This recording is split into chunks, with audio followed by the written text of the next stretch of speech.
Hey guys, this is Vinay and you're watching my show Let's Talk. Today, I have a guest on my show whom I was mesmerized seeing her on screen. A $1 million smile and a powerhouse voice. She has done 10 movies in 5 languages, sung over 70 songs, and she's made all of us sing along with her. It's none other than Vasundhara Das. Vasundhara, welcome to the show. Hi Vinay. Pleasure having you. Thanks. Thank you. I know you've got an extremely tight schedule. Accommodating for this is very, very nice of you. My pleasure having you on the show. Let's start off by talking about the girl who was in Mount Carmel studying economics and maths and singing and learning. That girl. Was he very different? No, not really. Wanted the same things pretty much. But yeah, I got stuck down this math stats route, Yeah, which surprises a lot of people. But it was a really fun ride. it was. Mount Carmel's is a wonderful place for a girl to go to, especially at the time that we were there. Mainly because I think they were focused on girls having identities, Sure. girls having strong ideals, girls having opinions.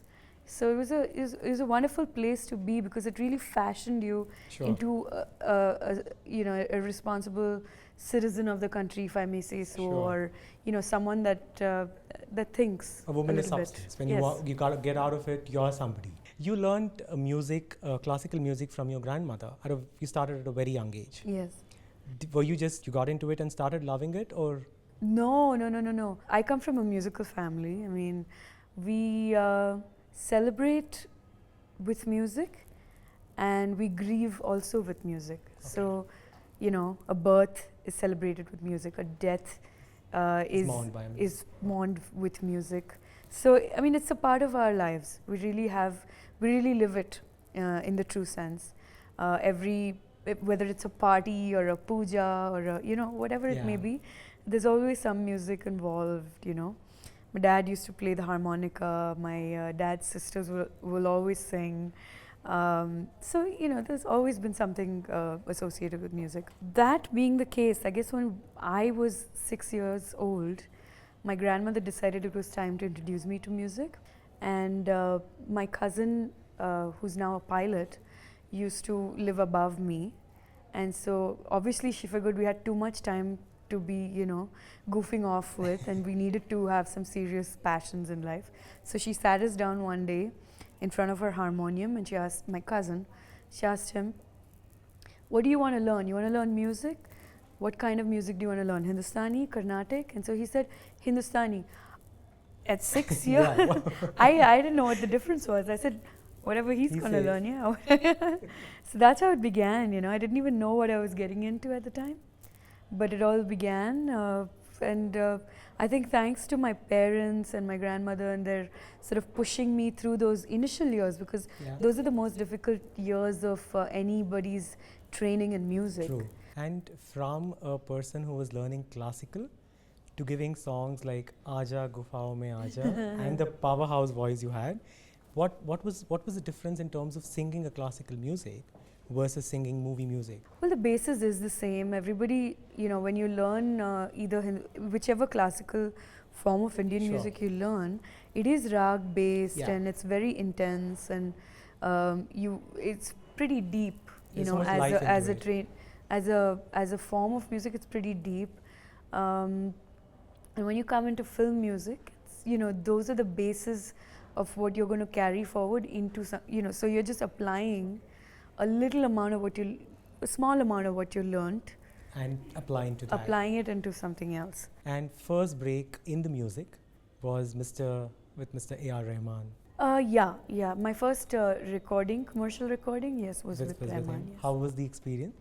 Fun. It Fun? was amazing. I just met him casually with a friend. We'd had a very casual conversation about music over a cup of tea at his home. And, that was it. About a month later, I was recording a song with him.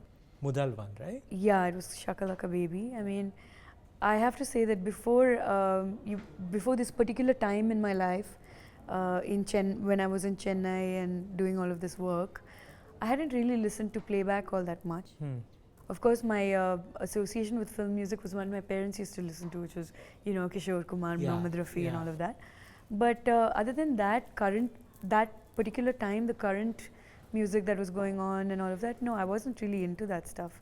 I was listening to a woman at the time called Aziza Mustafazadeh, who was Azerbaijani piano player, virtuosic piano player, and a singer. And you know, I was in a different trip, Sure. basically. And then I went to Madras and started meeting people, started auditioning to get a record deal and all of that. And that's how I met someone who met someone and met It all someone led to else, something. and blah, blah, blah. And then finally I got to meet Rahman. And the first song, Shakalaka Baby, went super hit. And did in the music field, did your life change completely after that? Totally, yeah, it did. I remember when the night I recorded Shakalaka Baby, it was, I think that day was my best friend's wedding in Pune, and I couldn't go for that. And I was in Chennai, and my mum called me because she was completely on tenterhooks because her daughter, who she figured was, going in a normal direction with a mathematics degree and all of that. But, of course, she was thrilled that I was going out there and pursuing my dream. Suddenly was singing with Rahman, and she was like, how was it, And I'm like, I don't know, the song is so different. Either, they're going to love it, anyone who listens is going to love it, or, no one will even give a damn about it, it'll be gone. So thankfully, everyone seemed to really like it. They loved it. I read somewhere that you were a tomboy in college. You had never put on makeup. And how did Hey Ram happen?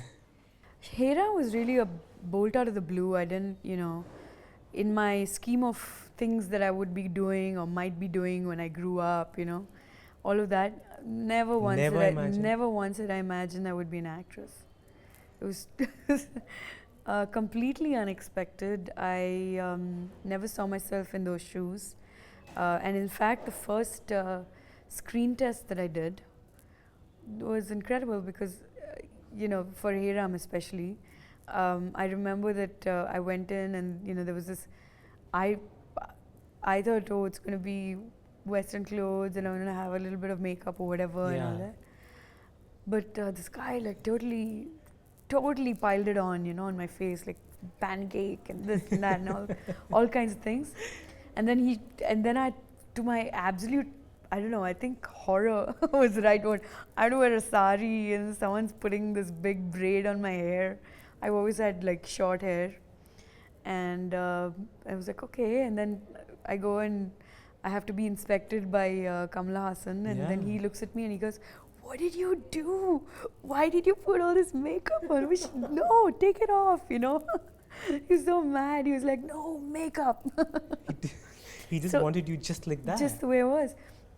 Of course, with the whole braid and the flowers and the friggin' sari and all of that. But, I remember I've not rolled my eyes more than I did the day that I did this screen test because, you ask my mom, to a family wedding, I wouldn't wear a sari. Like I'd be like, no, why can't I just show up in jeans and a kurta, Like that's as at most, that was my, my limit of traditional wear. Like that's a lot for me. And I in fact told my grandmother, I said, you want to see me in traditional finery? Watch the movie, look at this picture. Ain't gonna happen in real life. Hey Ram happened, and while you didn't expect, they always say expect the unexpected. How was the experience of shooting for a movie from being a singer? It was unlike anything I'd ever thought I'd do because I'd never even had any theatre experience at the time. Yeah.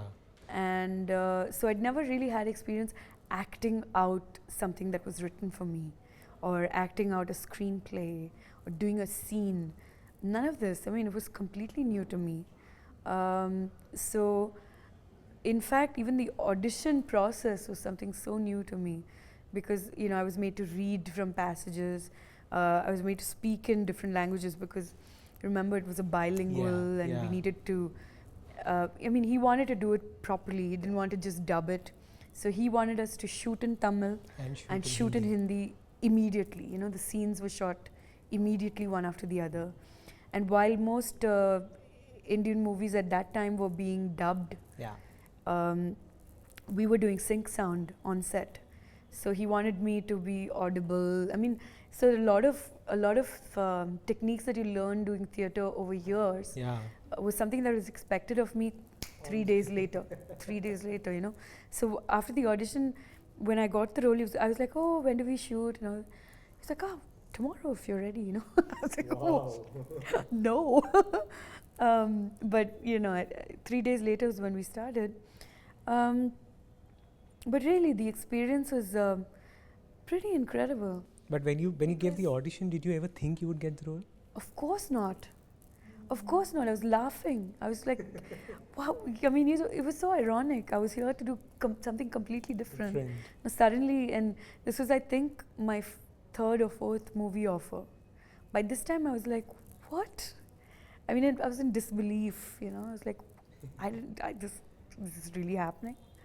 And so, so when we were actually doing scenes and all of that, I couldn't have done it without the kind of help I got from Kamal Hassan. Him understanding what it was for someone from a completely different world to step into these new shoes. He was so helpful. And working after Hey Ram, though you expected you wouldn't get the movie, but you got that. Yeah. Did you start enjoying movies, and that's why you did movie after movie? I really enjoyed the process of Hey Ram because of the amount of love that was being put into it. Everybody that was on set really cared about what they were doing. Great pains were taken to make sure that we were true to the period of the film. It was such an important film to be a part of because of all of this.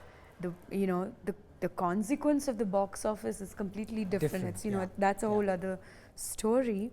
But the care and the love that was put into everything from, you know, the sari that I had to wear every day was in fact a sari that was worn by somebody in the time that we were portraying. Wow. They had the costume department had actually sourced saris from all the Mylapore mamis of that particular era. Similarly, you know, I wasn't allowed to wear a bra. Because at that time, the time that we were portraying, there were no bras in India, so I had to wear a bodice under my blouse. So it was to that extent that we were being true to authentic to the time that we were portraying. So, you know, in that sense, for me, it was a huge lesson in depth. You know, how much detail and depth do you go to do something you truly care about. My next film was Monsoon Wedding. Yeah, then Meera Nair. I know for a fact that if you're an actor or an actress wanting to be in the film industry anywhere in the world, you want meaningful roles. Exactly. You want roles that you look back on and you'll say with pride that, you know, I did that movie. I did that, you know. And for me, as luck would have it, my first 2 roles were that. What and more I was could like, you have asked for? What do I do? Where do I go from here? It was such a big sort of, you know, something. Responsibility it was on my yeah. Where do I go from here? And my third film, I decided that I wanted to check out what it was like to be a commercial, a heroine in a commercial movie. And I went through that process. I have to tell you, it was a very difficult process for me because it was just a completely different world from where I had been introduced to this whole world of movies, you know. And by the end of that movie, I realized that that wasn't for me. And so you figured it out in the third movie. Yeah. And I was okay with that. Your singing, your music, and your movies, beautiful journey you had. You moved very, very easily out of this glitz and glamour and paparazzi into a very happy, I would emphasize this word, happy and a very successful entrepreneur. How easily was it to let go of it? And I know because you had never held it, how easy was it? And what made you to think about starting your own company? Well, I met Roberto, the love of my life, some years ago. Actually, even before I became all of this Okay. movie star and all of that. When I just wanted to be a singer, that's when we met. We were great friends for a very long time, and then we decided to move forward in our relationship.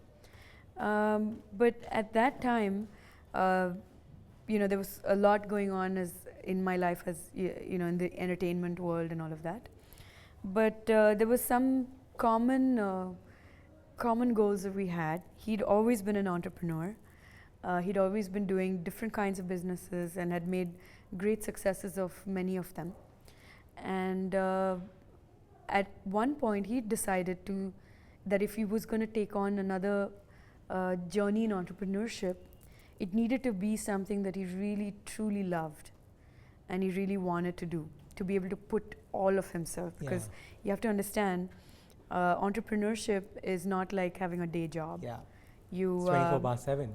Yes. You don't have timings. You don't have a 9 to 6. Yeah. You have to do whatever it takes to make it work. It's a whole other ball game. So he decided that. And then when he came across the drum circle concept, and he wanted to bring it into India, pioneering it, he asked me if I'd come along for the ride, and that if I'd be a partner with him, if I'd become a facilitator and all of that. There was a whole different world that I never thought I would be going down this route. But I said yes, and so we became partners in business, and we started this company about 9 years ago. And today, I'm so proud of the fact that about 500,000 people have had a musical experience, if not more, for the first ever time in their lives through Drum Jam. Wow. And this is across communities, across the country, outside the country, in Southeast Asia and the Middle East, and in this part of the world. So we're really somewhere making a difference in terms of making music accessible to people in a very primal manner. I wanted you to give a piece of advice to young aspiring musicians, be it any field in the music, who have the passion to do something in the music field. What advice would you want to give them to be a good musician? To be a good musician, again, what is good music? It's so subjective. Yeah. What's good music to you may be rubbish to me, or Yeah. you may not like. I said Aziza Mustafa Zadi, someone that's watching this interview will go online and listen to it, say like, what is this stuff, So it's really subjective to what you like and who you are as an individual. So music in itself is a very, very difficult field to succeed in. And again, I'll go back to statistic and I'll say 2% success rate, in terms of people who are living off of music. So if you're wanting to live off of music as a musician, it takes a whole other kind of grit in today's world, because we're looking at a changing market scenario where, it isn't like the days where your father and your mother fell in love listening to Mohammed Rafi or the Beatles or whatever. That time is gone. Now we're in the world of Apple Music. Music is literally at your fingertips. Yeah. It's easy. It's everywhere. What does that mean for the musician? It means being 25 things at the same time, and being good at all those 25 things. Being good as a musician, as a songwriter, maybe a composer, being a good photographer, being a good, being able to run a good online advertising campaign. You got to do everything yourself. There's no one doing anything for you. You go to a record label today, they'll say, okay, where's your video? Where's your, what's your marketing strategy? It's completely different, right? I mean, gone are the days where you were like, I'll just be a musician and the record label will do all of this for me. It doesn't happen anymore.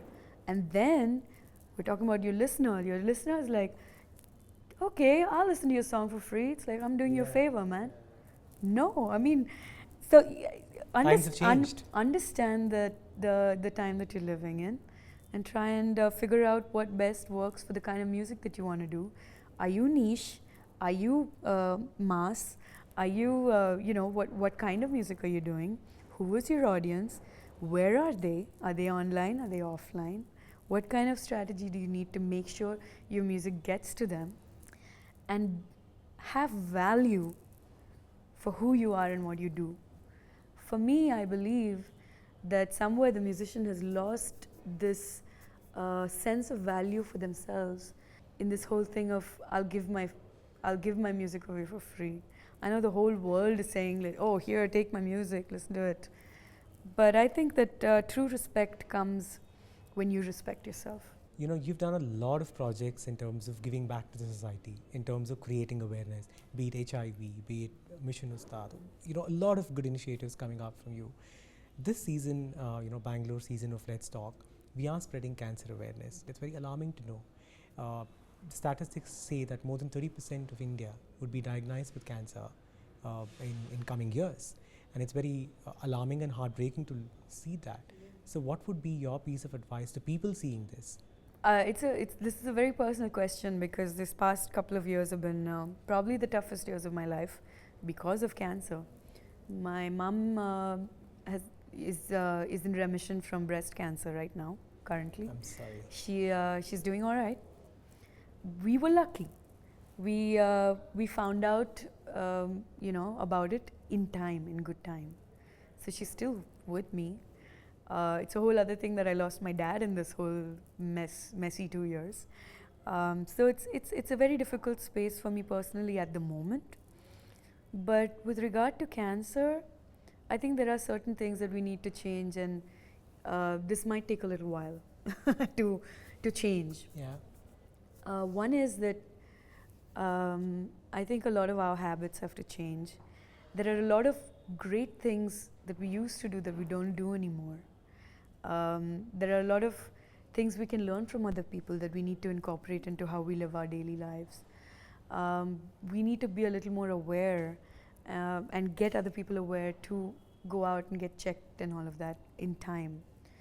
But before we get to the medical processes that we need to get into, I feel we need to first be aware of where our food is coming from. What are we eating? There's this huge movement of organic all over the world. Why is there a movement of organic? It's because of a huge amount of corporate greed that has put unhealthy food on the tables of millions of people around the world. Just so some few people can make money. It's putting our farmers out of business. The landscape of the geography of our country is changing because of these few companies that are coming in with GMO and pesticides and chemicals and all of that is making us sick.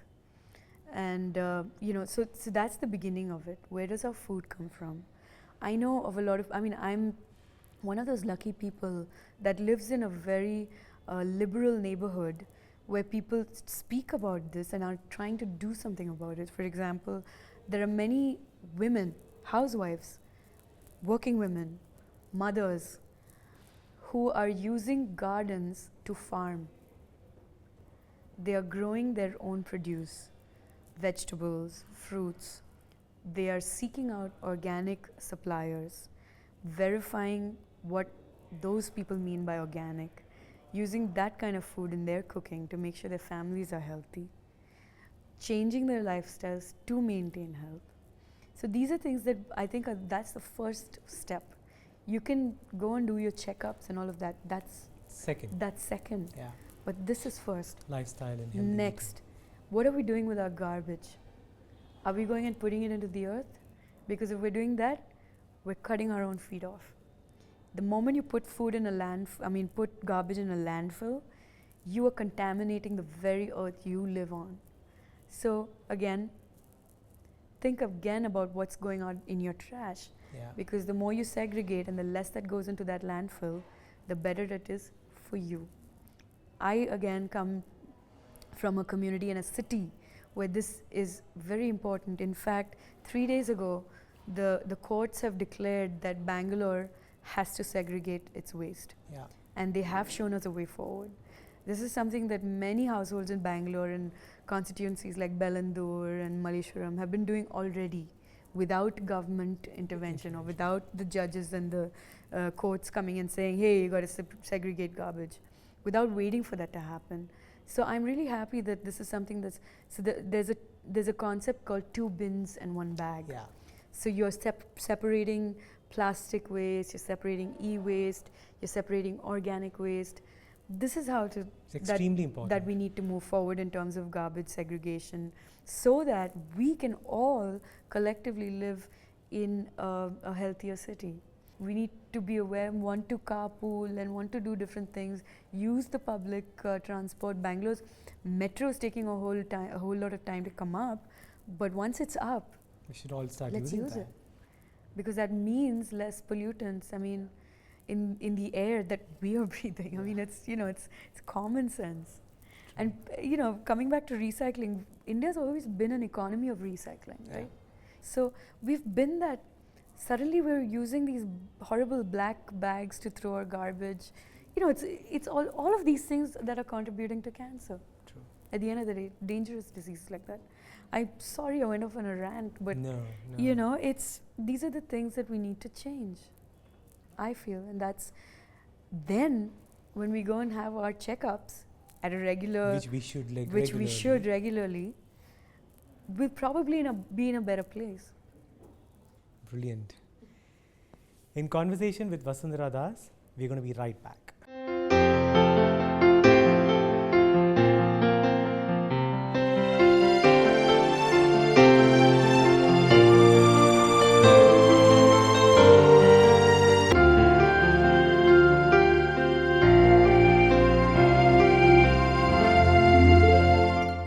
In conversation with Vasundhara Das, this last segment on the show, we'll ask you some quick questions. Oh no. One-liner I'm answers. scared of this. One advice from someone that's completely changed your life. Believe in yourself. And who said that to you? Many people. My mum, my music teachers, my principal at college, Sister Genevieve. You know, there are a lot of people who have lived that I've looked up Just to. believe in yourself. Yeah. One favorite song of yours that you have sung? That's a toughie, man. That's like choosing one of your kids. Just one that just comes to your mind now. Maybe the experience of recording that was good. I think it's the first one, right? Chakalaka Baby, always special. One favorite travel destination of yours that you love to go again and again? Again and again, Spain Spain. and Italy. One city that you feel has the best music culture? There's not one city in the world that has like this one best music culture, but I do think that many continents, there are many different places where, for example, for me, I feel Bangalore is a great music culture. Sure. People may disagree, but again, New York, I really like New York. One biggest regret of your life? That I didn't learn how to be a pilot. Would have liked to see, you know, the world from a different perspective. Yeah. One thing that gives Vasundhara a kick? Human interaction, real honest interactions. One word to describe or a message to the following people. Mr. Kamal Hassan. Hero. Your first hero on screen. Yeah. Mr. A R Rahman. Respect. First music director officially. Yeah, but respect, really. Yeah. Meera Nair. Overwhelming. Ajit. Humble. Rani Mukherjee. Boisterous, friendly. Indrajit Lankesh. Friend. One song you wish to dedicate Vishal Shekhar. Hey, Bang Bang. I really like that Yeah. song. That was really cool. Preetham. He'd kill me, but something original maybe. No, I don't have a song particularly. Maybe A message to him. Yeah. No, I'm really happy that he's been so successful, and the first film that he did, I sang a song on that, and I'm guessing I was quite difficult. But no, I think he's done great for himself. Anu Malik. Barish ho rahi hai, something. Shankar Mahadevan. Shankar Mahadevan, who's currently going through a little bit of a tough time health-wise. Or you can just send a message. I'd say, yeah, I could send him a message. Get well soon, Shankar. I mean, you're a wonderful voice, a wonderful human being, and a great friend, and I hope you feel better soon. Lovely. How does 2016 look for you personally and professionally? 2016 has to be up because I'm coming out of a really personally difficult phase, losing my father in 2015. I hope, I mean, I know now what loss is, real loss. I know what grief feels like. Yeah. So I'm just hoping that it's a little more up and positive for me. I hope that it entails a lot of travel. I would definitely like many changes of scene. I hope it means better health for everyone that I love. I don't know. I'm just hopeful that 2016 Will be a will good be and positive year. will be better. Professionally, Drum Jam. Drum Jam's going fantastically. I mean, I hope it continues to carry on, changing people's lives or touching people's lives, however you want to put it. And professionally, yeah, I think I'm in a very interesting space right now where, on the one hand, I want to go back and experience and remember why I wanted to be a musician in the first place. It's very important for me, for anybody in a creative field, to keep going back and getting in touch with that, so that we feel rejuvenated. What was it that got you into it? Yeah, that's the one reason. That's the one way that you redefine what you want to do and things like that. So it's definitely a different path this year. So I'm really looking forward to it. Any luck in getting you to sing more movie songs or see you on screen? Well, getting to sing more movie songs, I think, I'm in a phase where I'm a singer-songwriter currently, or I'm, in my studio working on independent projects, like the one that I'm currently working on is a Sufi project called the Shah Hussain project. We're currently working on the second volume of this project. It's available on iTunes. So that's a whole other part of being an entrepreneur, music entrepreneur, or that's a whole other kind of path or direction. But it's very exciting.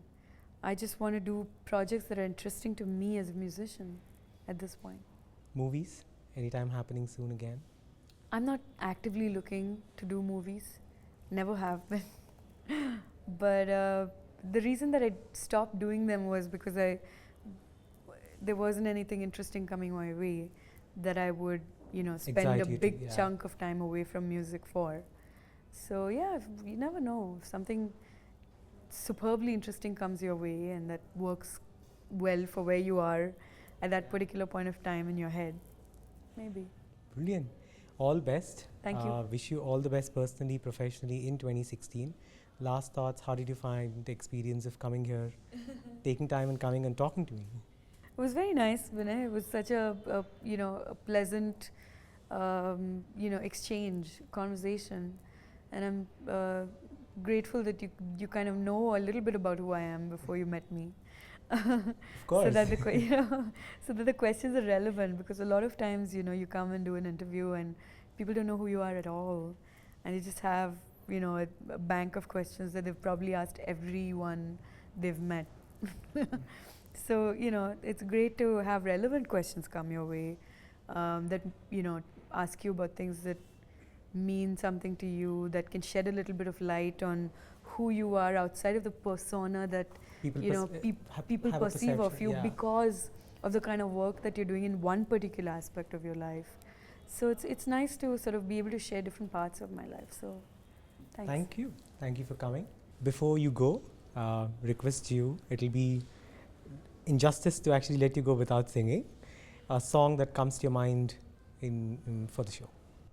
Okay, maybe something from my latest work. Sure, please.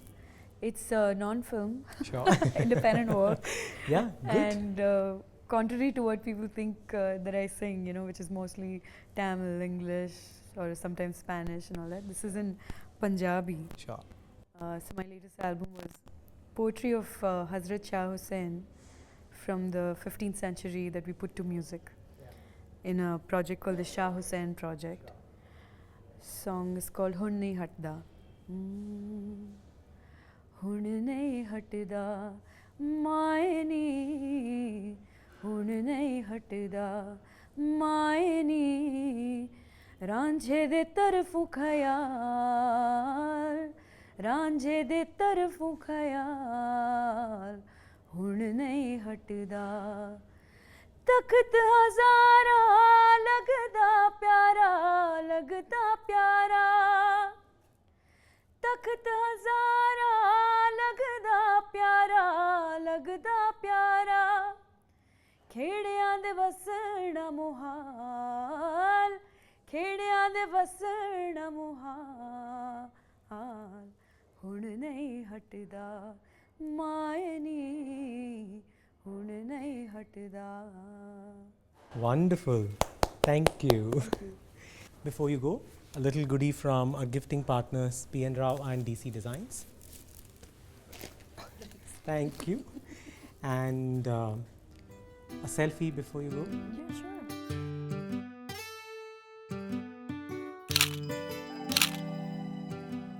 Hey, I'm Vasundhara Das, and if you like what you're hearing and what you're watching, tune in and subscribe to Let's Talk with Vinay on YouTube. हुण नहीं हटदा माए नी हुण नहीं हटदा माए नी रांझे दे तरफों ख्याल